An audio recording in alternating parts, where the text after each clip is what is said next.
یہ جو ستارے سیارے اور سپوتنک اور یہ جو اٹامک انرجی سے ان کا ذکر موجود ہے، اس کو صرف جدید طریقے سے غور کرنے کی ضرورت ہے، اور کی ہم نے۔ اب اسلامی طریقہ بینکاری کے متعلق ابھی آپ نے چونکہ بعد میں ابھی یہ کمپوننٹ بتایا، لیکن میرے ذہن میں آیا کہ میں ایک تو یہ بات کروں تاجر اور سرکار ہونے کے حوالے سے کہ حضور نے بھی تجارت کی، اور اسی تجارت کے جو نمونے تھے آگے وہ اسلامی طرز تجارت ہوا، تو اس میں جو اب اس وقت ہمارا جدید نظام بینکاری ہے اس کو ایڈجسٹ کرنے کے سلسلہ میں اس ایوان کی نمائندگی کرتا ہوں اسٹیٹ بینک میں، اور وہاں پر یہ کوششیں ہو رہی ہیں کہ ہم اس کو اپنائیں، لیکن جو اس وقت ہمیں تکالیف ہیں اس سلسلے میں سمجھتا ہوں جو ہمارے بزرگ ہیں جو کہ اس اسلامی طریقہ کو جانتے ہیں، طرز کو جانتے ہیں، 10-20 بینک بھی کام کر رہے ہیں، اس کو مزید آگے بڑھانے کی ضرورت ہے، تو اس میں آپ ایک خصوصی طریقے سے مزید ایک کمپوننٹ رکھیں جو کہ جیسے آپ نے کہا کہ بھئی اتنا سونا ہے یہ ہے وہ اس کے اوپر ہوا جا سکتا ہے اور ٹیکس نہ ہو، انکم ٹیکس نہ ہو، آج کوئی آدمی اس کو ماننے کے لیے تیار نہیں ہے۔ یہ تو ایک ایسے بات لگتی ہے کہ یار یہ کیا بات کر دی صاحب نے، لیکن ہو سکتا ہے کہ یہ بات ہوتی ہو۔ اس کے بعد طرز تعلیم کی بات میں کرتا ہوں۔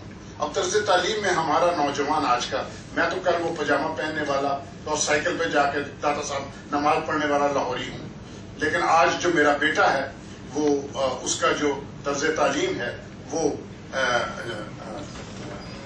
ایسا ہے کہ اس سے اگر آپ یکلخ تبدیل کریں تو شاید ممکن ہے کہ وہ کام نہ آئے، لیکن اس میں جو قومی جذبہ ہے، جو عزت اور والدین کی پاسداری ہے ان کی، وہ اس میں نہیں ہے، قوم اور مذہب سے دوری ہے، تو اس کے لیے بھی تو کوئی پیغام ہونا چاہیے۔ میں سمجھتا ہوں کہ یہ ایک جو آپ کی گفتگو ہے وہ بڑی ایسی ہے کہ آدمی جوش و خروش میں آتا ہے، یہ ایک علیحدہ چیز ہے، لیکن اس کے بعد اس کی کنٹینیوٹی جو ہے وہ کیسے برقرار رکھی جا سکتی ہے۔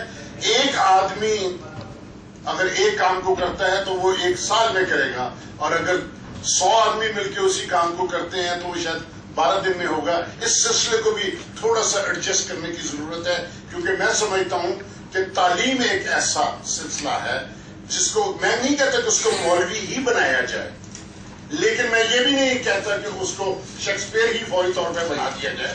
ہمیں اپنا جو اسلامی قدریں ہیں ان کو سامنے رکھ کر ایک متوازن پاکستانی مسلمان شہری بنانے کی ضرورت ہے، جس میں وہ معاشرے کی عزت بھی کرے، والدین کی عزت بھی کرے، اور ایک اچھا شہری اور ایک اچھا پاکستانی ہو۔ اس کے لیے ہمیں ڈیفینیٹلی کسی خاص نقطے کی ضرورت ہے، اس نقطے کا ابھی تک مجھے تو کوئی سرا نظر نہیں آتا۔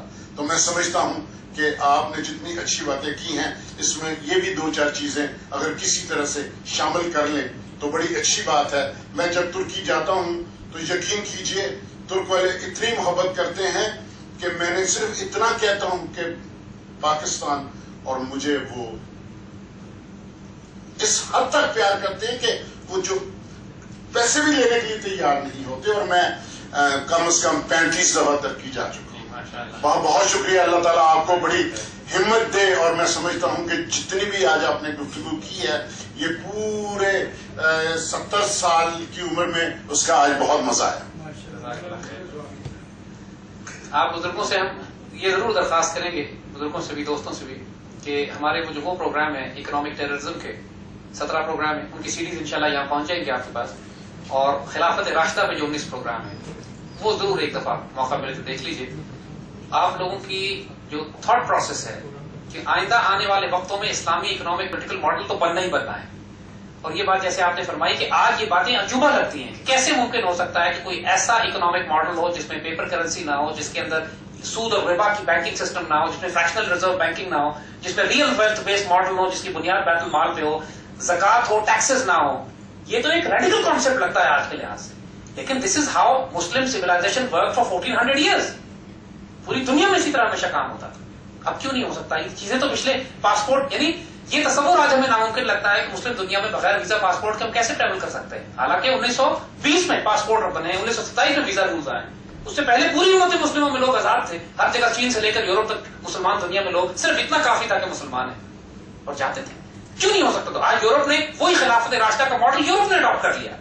انہوں نے پہلے یورپین پارلیمنٹ بنائی، انہوں نے اس کے بعد ویزا ختم کیا، پھر کرنسی کامن کر لی، اب یورپین پریزیڈنٹ بن چکا ہے ان کا.